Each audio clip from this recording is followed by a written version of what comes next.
नमस्कार. आज आपण एका अशा धोरणाचा जरा सविस्तर चर्चा करणार आहोत ज्याने भारताच्या शिक्षण व्यवस्थेला एक नवी दिशा देण्याचा प्रयत्न केला. राष्ट्रीय शैक्षणिक धोरण 1986 म्हणजे NPE 1986. हो, अगदी. एक खूप महत्वाचं धोरण होतं ते. आपल्याकडे या धोरणाच्या अंमलबजावणीबद्दल आणि त्याचा जो मूळ विचार होता, जो गाभा होता, बरोबर. त्याबद्दल बोलणारे काही महत्वाचे संदर्भ आहेत. बरोबर. तर आजच्या या विश्लेषणाचा उद्देश अगदी स्पष्ट आहे. NPE 1986 नेमकं का होतं, ते का आणलं गेलं? आणि त्याचा शिक्षण क्षेत्रावर काय परिणाम झाला हे समजून घेणं महत्वाचं आहे. हो, आणि हा प्रश्न मला नेहमी पडतो की 1968च्या धोरणानंतर इतक्या लवकर म्हणजे काय फक्त 18 वर्षात एका नवीन इतक्या मोठ्या धोरणाची गरज का वाटली असेल? हा मुद्दा महत्वाचा आहे. चला याची पार्श्वभूमी बघूया आधी. हो, सुरुवात तिथूनच करूया. हो, काय परिस्थिती होती त्या काळात? नक्कीच. बघा, 1968चं धोरण आलं खरं, पण त्याची जी अंमलबजावणी व्हायला हवी होती ती तितकी प्रभावी झाली नव्हती असं म्हटलं जातं. अच्छा. आणि त्याचबरोबर म्हणजे 1980च्या दशकात भारतासमोर आव्हानं पण नवीन होती. सामाजिक, आर्थिक बदल घडत होते. तंत्रज्ञान बदलत होतं. हो, अर्थव्यवस्थेच्या गरजा बदलत होत्या आणि या सगळ्याला जुनी शिक्षण व्यवस्था पुरेशी प्रतिसाद देत नव्हती. म्हणजे काहीतरी नवीन गरजेचं होतं. अगदी. त्यामुळे जानेवारी 1995 मध्ये तत्कालीन सरकारने जाहीर केलं की एका नवीन सुसंगत शैक्षणिक धोरणाची गरज आहे. मग देशभर मोठी चर्चा झाली. हो, ऐकलंय त्याबद्दल. शिक्षणतज्ज्ञ, प्रशासक, वेगवेगळे गट सगळे त्यात सहभागी झाले आणि त्यातूनच मग 1986 मध्ये हे धोरण संसदेत स्वीकारलं गेलं. आणि हे स्वीकारल्यावर सरकारने जी तत्परता दाखवली ती खरंच वाखाणण्यासारखी आहे. म्हणजे असं म्हणतात की मनुष्यबळ विकास मंत्रालयाने धोरण जाहीर होताच लगेच 23 विशेष कार्यदल नेमली, टास्क फोर्सेस. हो, ही तत्परता खूप महत्वाची होती. यावरून सरकार किती गंभीर होतं हे दिसतं. फक्त घोषणा नाही. बरोबर. या धोरणाचा मूळ विचार होता एक राष्ट्रीय शिक्षण प्रणाली, नॅशनल सिस्टम ऑफ एज्युकेशन उभी करणं. राष्ट्रीय शिक्षण प्रणाली म्हणजे अशी व्यवस्था जी संपूर्ण देशाला लागू होईल, शिक्षणात एक किमान समान धागा आणेल आणि जी प्रादेशिक विषमता आहे ती कमी करेल. ठीक आहे. तर ही राष्ट्रीय शिक्षण प्रणाली संकल्पना थोडी आणखी उलगडून सांगू शकाल का? यात ती 10+2+3 संरचना होती नाही का? तिचा मोठा वाटा होता. हो, अगदी. ती संरचना म्हणजे या राष्ट्रीय प्रणालीचा कणाच होती. देशभरात शिक्षणाचे टप्पे ठरले. पहिली 10 वर्ष शालेय शिक्षण, ज्यात प्राथमिक आणि माध्यमिक आलं. 10 वर्ष. मग 2 वर्षांचं उच्च माध्यमिक आणि त्यानंतर 3 वर्षांची पदवी. 10+2+3. बरोबर. यामुळे काय झालं तर विद्यार्थ्यांसाठी सोपं झालं. म्हणजे एका राज्यातून दुसऱ्या राज्यात जायचं असेल किंवा नोकरीसाठी कुणी स्थलांतर करत असेल तर शिक्षणाच्या टप्प्यांमध्ये गोंधळ नाही. अगदी सुसूत्रता आली. पण फक्त संरचना पुरेशी नसते नाही का? अभ्यासक्रमात पण काहीतरी समान हवं होतं. अगदी बरोबर मुद्दा मांडलात. इथेच समान गाभा म्हणजे कॉमन कोर अभ्यासक्रमाची कल्पना आली. Common core. त्यात काय काय होतं? त्यात काही मूलभूत गोष्टी होत्या ज्या देशभरातल्या सगळ्या विद्यार्थ्यांना शिकवल्या जाव्यात. जसं की भारताचा स्वातंत्र्य लढा, आपली घटनात्मक जबाबदारी काय आहे, राष्ट्रीय ओळख. हो, राष्ट्रीय ओळख, वारसा जपणारे घटक, धर्मनिरपेक्षता, लोकशाही मूल्य, स्त्री-पुरुष समानता, पर्यावरणाचं संरक्षण आणि महत्त्वाचं म्हणजे वैज्ञानिक दृष्टिकोन रुजवणे. उद्देश स्पष्ट होता, राष्ट्रीय एकात्मता. अगदी. देशाला एकत्र बांधणारा एक शैक्षणिक धागा. बरं. या सगळ्या मोठ्या योजना, चांगली संरचना, चांगला अभ्यासक्रम, पण पैसा कुठून येणार? इथेच तो 6%चा आकडा येतो. बरोबर. राष्ट्रीय उत्पन्नाच्या 6% खर्च शिक्षणावर. हो, हे एक खूप महत्वाकांक्षी उद्दिष्ट होतं. आणि गंमत म्हणजे ही मागणी तर 1966च्या कोठारी आयोगानेच केली होती. अच्छा, म्हणजे जुनीच मागणी होती ती. विकासासाठी सगळ्यात महत्वाचं साधन आहे आणि त्यासाठी आम्ही मोठी गुंतवणूक करायला तयार आहोत. पण ते लक्ष्य गाठणं सोपं नव्हतं तेव्हाही, आणि आजही आव्हान आहेच म्हणा. आव्हान नक्कीच राहिलं आहे, पण धोरणाने निदान दिशा तरी स्पष्ट केली होती. ठीक आहे. म्हणजे एक राष्ट्रीय आराखडा तयार झाला. पण त्या काळात समाजात जी विषमता होती, मोठी दरी होती, गरीब श्रीमंत, स्त्री पुरुष, जात-पात, त्यावर या धोरणाने कसा तोडगा काढायला प्रयत्न केला? सुरुवात महिलांपासून करूया. हो, महिलांच्या शिक्षणाला आणि समानतेला धोरणात खूप महत्त्व दिलं गेलं होतं.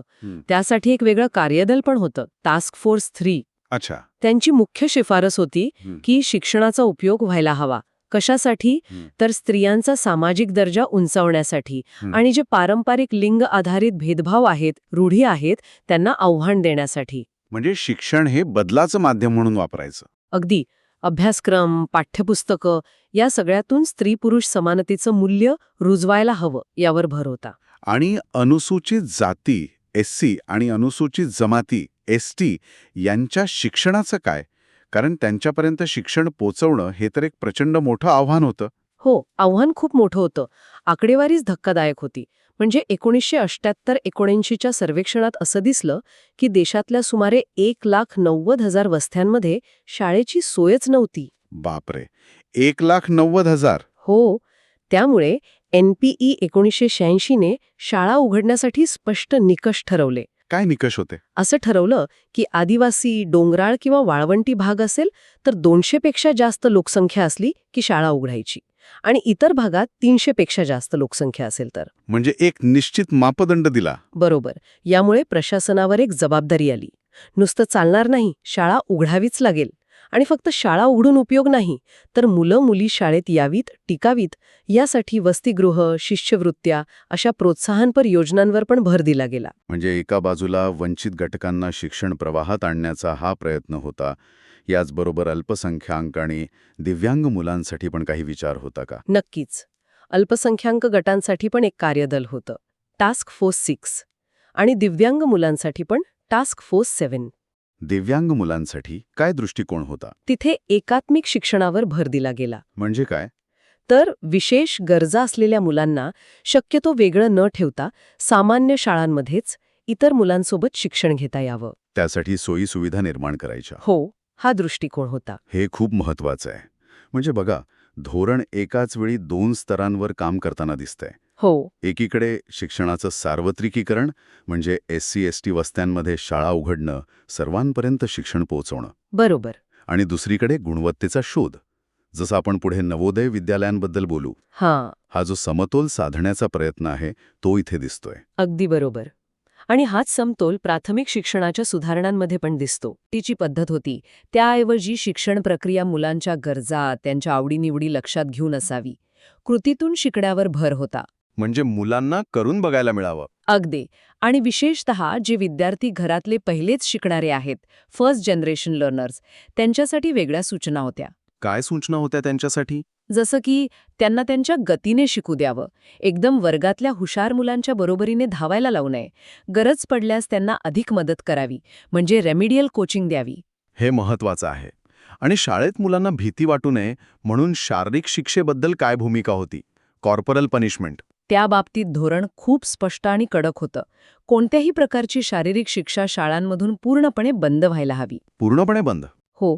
मुलांसाठी शाळेचं वातावरण सुरक्षित आणि आनंदी असावं यावर कटाक्ष होता. बरं, मूल्यांकनाबद्दल काय? मुलांना नापास न करण्याची पद्धत, नॉन डिटेन्शन पॉलिसी चालू ठेवली होती का? कारण गळती थांबवायची होती. हो, प्राथमिक स्तरावर गळती थांबावी म्हणून मुलांना मागे न ठेवण्याची पद्धत कायम ठेवली. बरं. पण काय? पण त्याचवेळी प्रत्येक मुलाची खरी प्रगती काय आहे हे समजावं यासाठी मूल्यांकनाची पद्धत अधिक सविस्तर म्हणजे डिसॅग्रिगेटेड करण्यावर भर दिला. म्हणजे फक्त पास नापास असं नाही, तर कोणत्या विषयात, कोणत्या क्षमतेत मूल नेमकं कुठे आहे हे कळायला हवं, यासाठी मूल्यांकन अधिक तपशीलवार असावं. अच्छा. इथेच ती MLS ची संकल्पना येते का? Minimum levels of learning. ही नेमकी काय भानगड होती? अगदी बरोबर. इथे गंमत बघा. MLS म्हणजे अध्ययन स्तराचे किमान मापदंड. किमान मापदंड. याचा सरळ अर्थ असा होता की प्रत्येक इयत्तेच्या शेवटी प्रत्येक मुलाला किमान कोणत्या गोष्टी, कोणत्या संकल्पना यायलाच हव्यात याचे स्पष्ट निकष ठरवणं. म्हणजे एक बेसलाईन सेट करणं. अगदी. मग तो मुलगा कुठूनही आलेला असो, श्रीमंत, गरीब, कुठल्याही पार्श्वभूमीचा, त्याला हे किमान आलंच पाहिजे.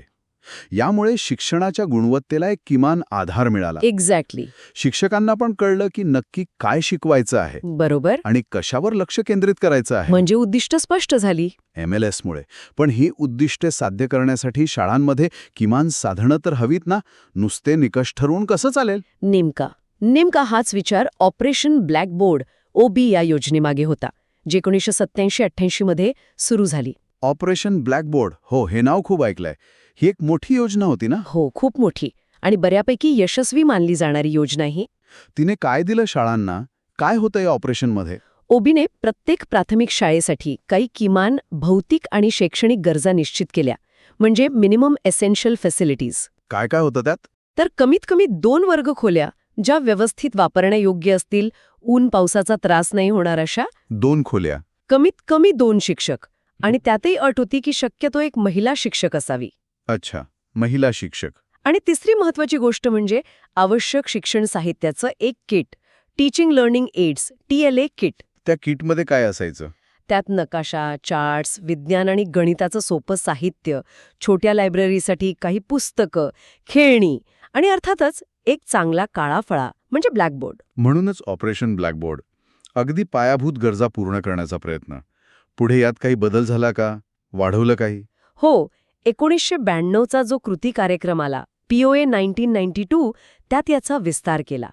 असं ठरलं की ज्या शाळांमध्ये 100पेक्षा जास्त विद्यार्थी आहेत तिथे तिसरा शिक्षक आणि आणखी एक म्हणजे तिसरी वर्गखोली द्यायची. बरं. म्हणजे ऑपरेशन ब्लॅकबोर्डने पायाभूत सुविधा दिल्या, MLMSने काय शिकायचं हे सांगितलं, आणि आता प्रशिक्षणाचा मुद्दा येतो. बरोबर. या तिन्ही गोष्टी एकत्र काम करत होत्या.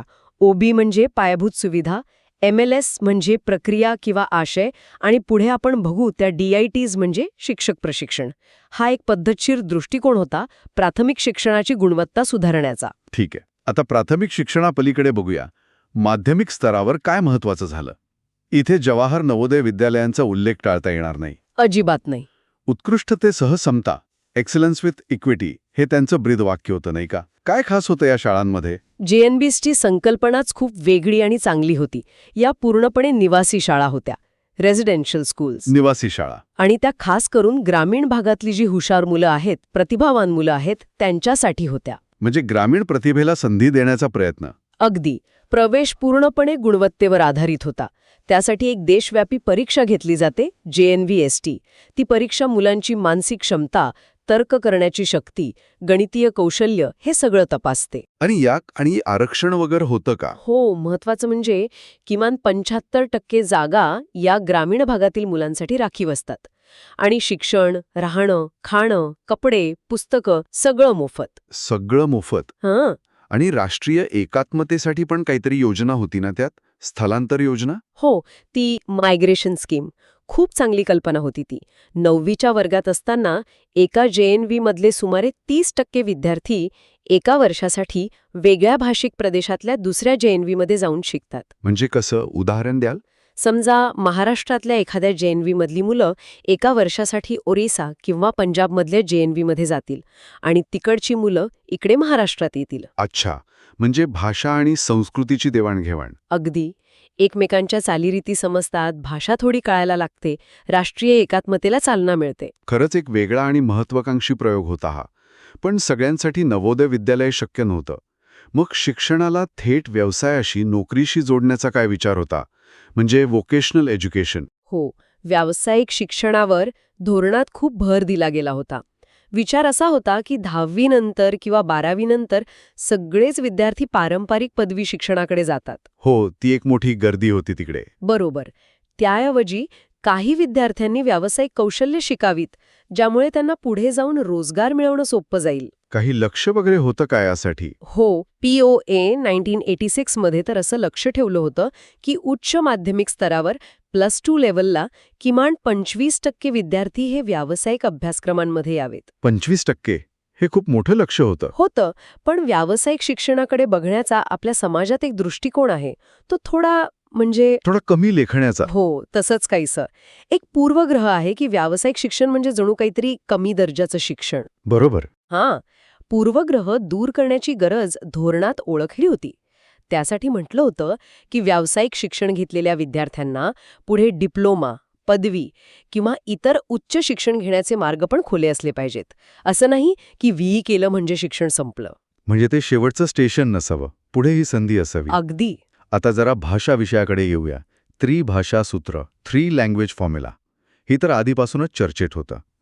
NP 86ने यात काही नवीन भूमिका घेतली की तेच पुढे चालवलं? NP 1986ने खरं तर 1968च्याच त्रिभाषा सूत्राला पुन्हा उचलून धरलं. त्यात फार मोठा बदल केला नाही. म्हणजे काय होतं ते सूत्र थोडक्यात? हिंदी भाषिक राज्यांमध्ये हिंदी, इंग्रजी आणि एक आधुनिक भारतीय भाषा, विशेषतः दक्षिणेकडची एखादी शिकावी, आणि अहिंदी भाषिक राज्यांमध्ये त्यांची प्रादेशिक भाषा हिंदी आणि इंग्रजी शिकावी. म्हणजे तेच सूत्र कायम ठेवलं? हो. काही राज्यांचा अपवाद होता, जसं तामिळनाडू.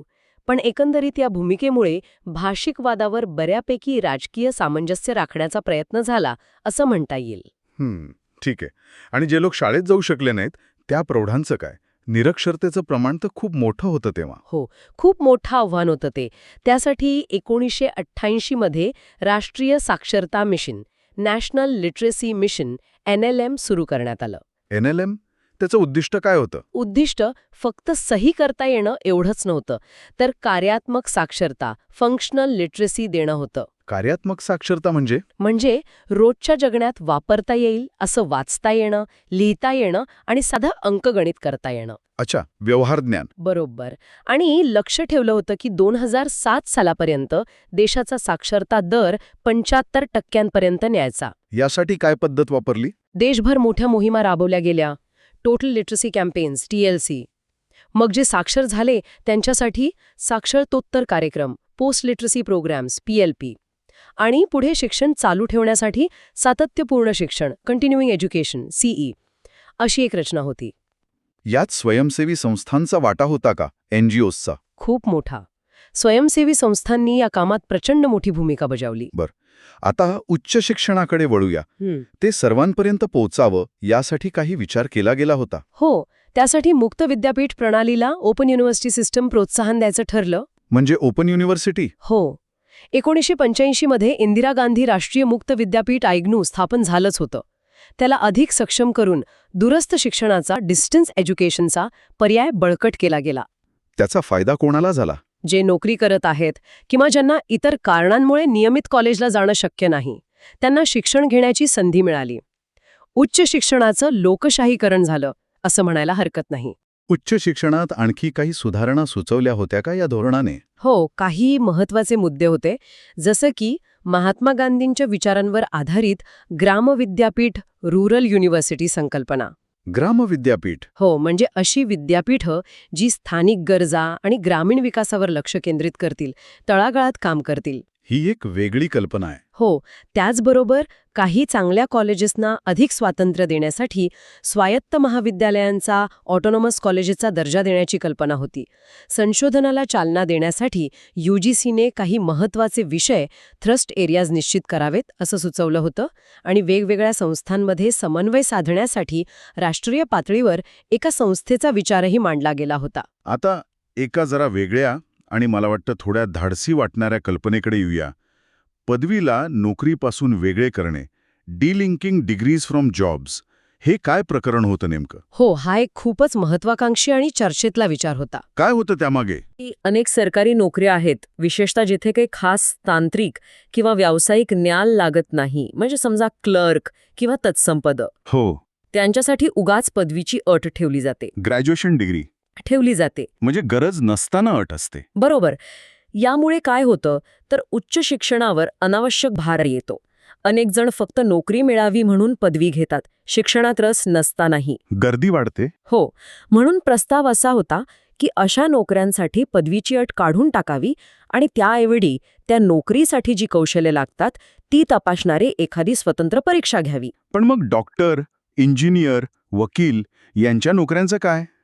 तिथे तर पदवी लागतेच. नाही, तिथे स्पष्ट केलं होतं जिथे व्यावसायिक शिक्षण आहे, म्हणजे वैद्यकीय, अभियांत्रिकी, कायदा, शिक्षण इत्यादी, किंवा जिथे विशेष ज्ञान लागतं, स्पेशलाइज्ड रोल्स आहेत, तिथे पदवीची किंवा संबंधित पात्रतेची अट कायम राहील. अच्छा, म्हणजे ही कल्पना फक्त काही निवडक, सामान्य प्रकारच्या नोकऱ्यांपुरतीच मर्यादित होती. हो. याचा प्रत्यक्ष परिणाम कितपत झाला असेल? म्हणजे किती सरकारी खात्यांनी खरंच पदवीची अट काढली असेल, हा एक विचार करण्यासारखा मुद्दा आहे. नक्कीच. तो एक संशोधनाचाच विषय आहे, पण विचार म्हणून तो निश्चितच वेगळा होता आणि आजही त्याची चर्चा होते. खरंय.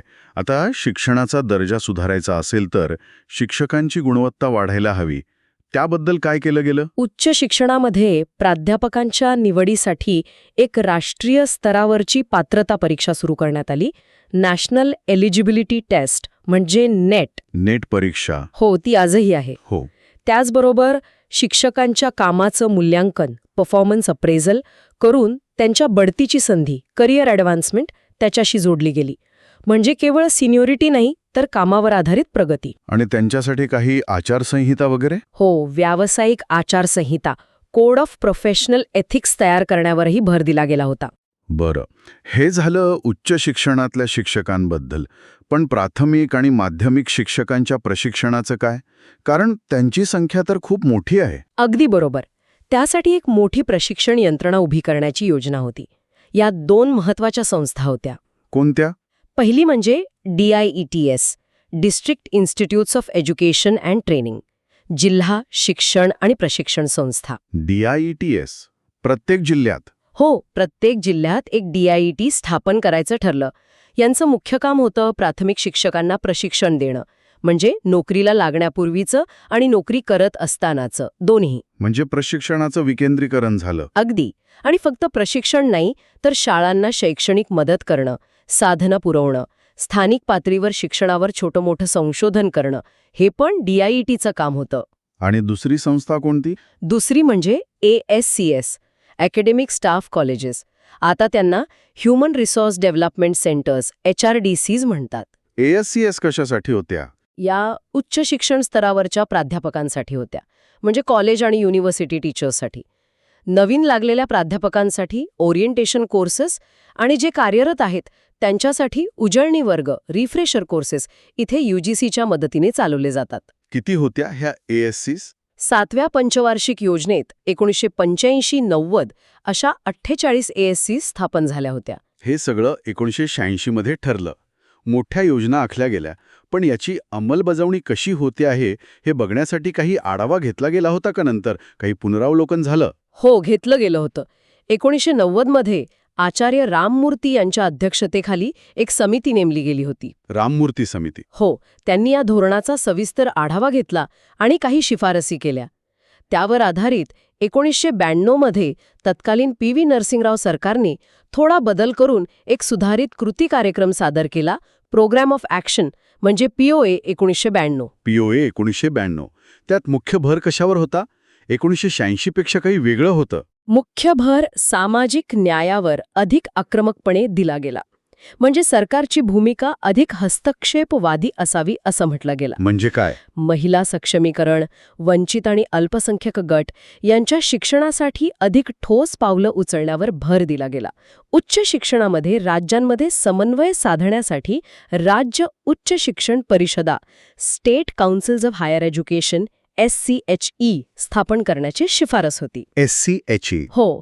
आणि व्यावसायिक अभ्यासक्रमांसाठी म्हणजे इंजिनिअरिंग, मेडिकल वगैरेसाठी देश पातळीवर एकच सामायिक प्रवेश परीक्षा घेण्याचा विचार पण यात पुढे आला. आणि ऑपरेशन ब्लॅकबोर्ड बद्दल काय? हो, आपण आधी बोललो तसं ऑपरेशन ब्लॅकबोर्डचा विस्तार म्हणजे 100 पेक्षा जास्त विद्यार्थी असलेल्या शाळेत तिसरा शिक्षक आणि तिसरी खोली हा सुद्धा याच POA 92चा भाग होता. ठीक आहे, तर या सगळ्या चर्चेचा आता आपण शेवटच्या टप्प्यात येतोय.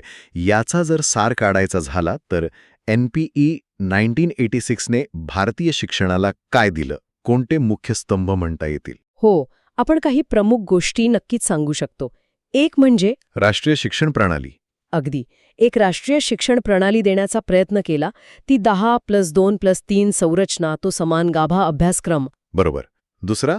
समानतेवर खूप जोरदार भर दिला. महिला, SC/ST, अल्पसंख्याक, दिव्यांग यांच्यासाठी विशेष तरतुदी केल्या. तिसरा महत्वाचा मुद्दा? प्राथमिक शिक्षणाचा दर्जा उंचावण्यासाठी खूप ठोस कार्यक्रम आणले. ऑपरेशन ब्लॅकबोर्ड, MLS आणि DITs हे त्रिकूट महत्वाचं होतं. आणि गुणवत्तेसाठी? गुणवत्तेला प्रोत्साहन देण्यासाठी जवाहर नवोदय विद्यालय JNVS सारखी केंद्रे उभी केली. उत्कृष्टतेसह समता. शिक्षणाला व्यवसायाशी जोडण्याचा प्रयत्न? हो, शिक्षणाला रोजगार आणि कौशल्यांशी जोडण्याचा प्रयत्न केला गेला व्यावसायिक शिक्षणाच्या माध्यमातून. उच्च शिक्षण आणि शिक्षक प्रशिक्षणात बदल? हो, उच्च शिक्षण आणि शिक्षण प्रशिक्षणात महत्त्वपूर्ण बदल झाले. नेट परीक्षा, ASTS, स्वायत्त महाविद्यालयांची कल्पना, मुक्त विद्यापीठ प्रणालीला बळ. आणि ती पदवीला नोकरीपासून वेगळे करण्याची कल्पना. हो, ती पदवीला नोकरीपासून वेगळे करण्याची धाडसी, जरी ती पूर्णपणे यशस्वी झाली नाही तरी एक महत्वाची संकल्पना होती. खरे, या धोरणाचा आवाका खरंच खूप मोठा होता. एक पद्धतशीर दृष्टिकोन दिसतोय आणि शिक्षणाचं सार्वत्रिकीकरण आणि गुणवत्ता या दोन्हीचा मेळ घालण्याचा प्रयत्न दिसतोय. अगदी बरोबर. आणि तो 6 GDP खर्चाचा संकल्प, जरी तो पूर्णत्वाला गेला नसला तरी त्याने शिक्षणाचं महत्त्व अधोरेखित केलं. ती एक मोठी राजकीय इच्छाशक्ती होती. तर हे होतं राष्ट्रीय शैक्षणिक धोरण 1986चं एक सविस्तर विश्लेषण. त्याने निश्चितच भारतीय शिक्षणाच्या प्रवासात एक महत्त्वाचा टप्पा गाठला. आणि जाता जाता एक विचार सोडून जाते. 1986 मध्ये जी कल्पना मांडली होती, पदवीला नोकरीपासून वेगळे करणे, आज जवळपास 40 वर्षांनंतर आपण कौशल्य विरुद्ध पदवी, स्किल्स विरुद्ध डिग्रीज यावर इतकी चर्चा करतोय. हो, करतोय. तेव्हा असं वाटतं की ती कल्पना किती काळाच्या पुढे होती किंवा तिच्या अंमलबजावणीत नेमक्या काय अडचणी आल्या असतील, ज्यामुळे ती आजही आपल्याला पूर्णपणे रुजलेली दिसत नाही. यावर विचार करायला नक्कीच वाव आहे. नक्कीच. विचार करण्यासारखा मुद्दा आहे. या सखोल चर्चेबद्दल खूप खूप धन्यवाद. पुन्हा भेटूया पुढच्या वेळी एका नवीन विषयावर.